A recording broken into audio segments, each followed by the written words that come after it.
1.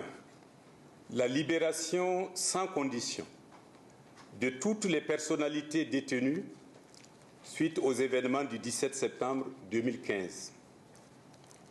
2.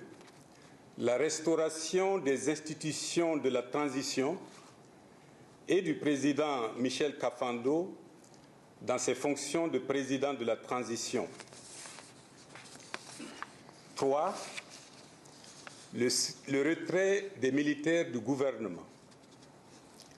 4. La poursuite du processus électoral et l'organisation des élections présidentielles et législatives au plus tard le 22 novembre 2015. 5. La Commission électorale nationale indépendante devra prendre les dispositions nécessaires en tenant compte de la nouvelle date fixée pour les élections. 6.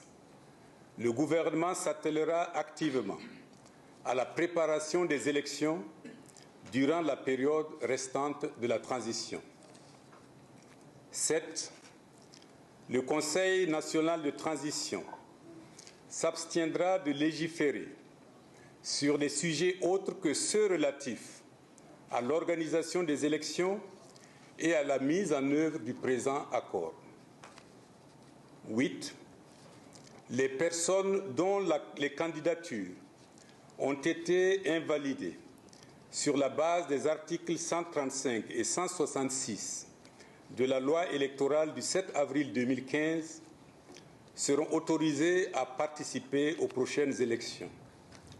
À cet égard, les dispositions nécessaires seront prises avant le 30 septembre 2015. 9.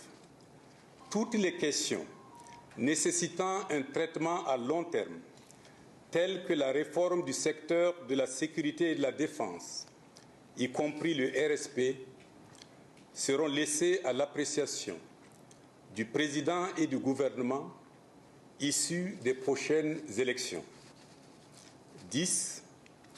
La cessation immédiate de toutes les violences et autres violations des droits humains, notamment les entraves aux libertés de mouvement et d'expression. 11.